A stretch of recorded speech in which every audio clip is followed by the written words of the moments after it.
Und bitte. Epic Media Productions, Martin Sendelbeck. Hallo und herzlich willkommen auf Epic. Heute besser schießen, Trockentraining Teil 2 mit der Laser Ammo SF30.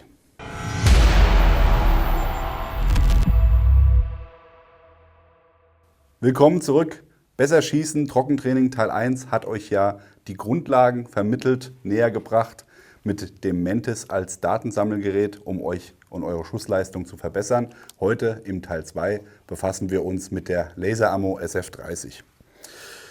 Als wir das Paket bekommen haben hier mit der SF30, haben wir erstmal gedacht, von all den coolen Dingen hier ist das Uncoolste. Es sieht aus wie ein Spielzeug, ist orange, repetiert nicht, tut nichts, ist irgendwie nicht cool. Dann haben wir uns ein bisschen näher damit auseinandergesetzt und müssen sagen, tatsächlich ist das von all diesen Trainingsmethoden das, was wir am ehesten noch empfehlen, wenn ihr gerade viel unterwegs seid, wenn ihr nicht die Möglichkeit habt, zu Hause trocken zu trainieren. Wenn ihr zum Beispiel Wettkampfschütze seid und auch im Familienurlaub trainieren wollt, könnt ihr nicht eure Waffe mitnehmen in Urlaub. Ja? Oder auch eine Airsoft im Flugzeug ist vielleicht ein bisschen schwierig. Das Ding hier ist als Spielzeug deklariert. Das heißt, das könnt ihr auch ohne weiteres im Flugzeug mit euch führen. Ja, das ist nochmal eine sehr, sehr feine Sache, was euch die SF30 bietet. Was ist es denn generell hier für ein Gerät? Das ist auch ein erweitertes Trainingsgerät, mit dem ihr trocken schießen könnt.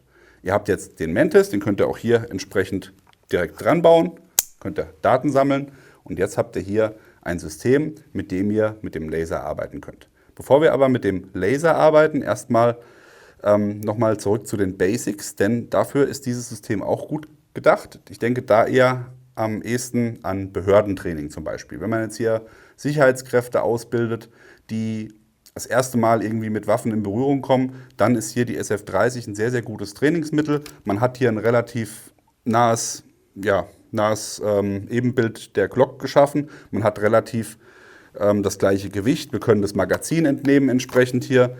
Wir haben das Abzugsgewicht der Glock. Also man hat hier wirklich sehr, sehr viel dem Original nachempfunden, hat schon mal ein sehr, sehr gutes Handling. Und dann habe ich natürlich hier den riesen Vorteil, dass wenn ich mit dem Holster trainiere, nämlich auch wenn ich mein reguläres Einsatzholster für die Glock habe, da passt die SF30 nämlich auch rein, dann habe ich hier die Möglichkeit, gerade für Anfänger, die so gerne mal den Finger in den Abzug nehmen, habe ich hier die Möglichkeit, direkt zu prüfen, oh, da hat der entsprechende Kursteilnehmer den Abzug schon vorher berührt, bevor er ihn berühren durfte. Also das ist dann hier einstellbar, also nicht jetzt keine Angst haben, dass ihr dann immer mit diesem elendigen Telefongeklingel arbeiten müsst. Das ist wirklich eine Einstellung, die ihr vornehmen könnt, um genau dieses Szenario zu trainieren. Neben dem Holster ist natürlich auch nochmal sinnvoll, hier eine Trigger-Awareness zu schaffen, gerade im Behördentraining, wenn der Beamte oder die Beamtin trainieren, Zugriffe trainieren und dann schon im vorauseilendem Gehorsam den Finger am Abzug haben. Da habe ich sofort ein akustisches Signal für den Ausbilder, der hört dann direkt, da war jemand schon ein bisschen zu früh im Abzug. Hier ist übrigens auch noch eine Blink-LED eingebaut, also auch wenn ich in Lowlight-Szenarien trainiere, habe ich hier neben dem akustischen Signal auch nochmal ein visuelles Signal, dass da eben gerade ein Fehler begangen wurde. Die SF30 wird mit zwei CR123 Batterien betrieben. Dazu schraubt man oben eine Schraube ab, kann dann die Abdeckplatte entnehmen, setzt dann die Batterien ein. Diese werden nur für die Waffe selbst benötigt. Der Laser hat nochmal eine eigenständige Batterie, das erkläre ich euch dann gleich, wenn wir uns dem Laser widmen. Ich habe jetzt einmal auch schon mal in der Programmierung das lästige Geräusch ausgeschaltet, was die Trigger Awareness auslöst. Das heißt, ich kann jetzt hier auch in den Abzug reingehen, ohne dass da entsprechend hier ein Alarmsignal ausgelöst wird, habe aber trotzdem hier ein akustisches Signal, wenn ein Schuss bricht. Hört sich ein bisschen an wie eine Ente. Also tatsächlich, dem Stefan, sein Jagdhund ist hier sehr scharf auf dieses System, aber auf jeden Fall habe ich hier eine akustische Möglichkeit, das Ganze wiederzugeben. Das kann ich auch komplett ausschalten, wenn ich sage, ich will jetzt wirklich im Hotel oder sonst irgendwo trainieren, wo ich niemanden störe, kann ich auch das nochmal ausschalten. Wir lassen es jetzt mal an, damit ihr auch hört, wenn hier was passiert. Vorne wird ein Laser eingeschraubt, das habe ich euch ja schon erklärt. Den könnt ihr wahlweise als sichtbaren Laser oder als IR-Laser mit der Waffe dazu konfigurieren. Wird dann hier vorne entsprechend hier mit einem Gewinde eingesetzt. Ich schraube ihn einmal raus, dass ihr ihn mal sehen könnt. So sieht das ganze System aus. Da ist dann auch die Batterie mit verbaut.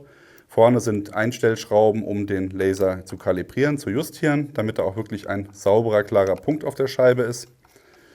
Und dann kann ich den hier reinschrauben. Der lässt sich dann übrigens auch in anderen Systemen verwenden, was wir euch im nächsten Video zeigen werden. So, Laser ist verbaut. Wir haben hier die nicht sichtbare Variante, das heißt, ihr werdet nichts sehen, aber wir machen es sichtbar, indem wir hier mit diesem Target arbeiten. Zu den Targets werden wir auch nochmal ein separates Video machen, da werden wir euch einmal den kleinen das kleine Helferlein hier vorstellen, die anderen Scheiben und auch die Smokeless Range.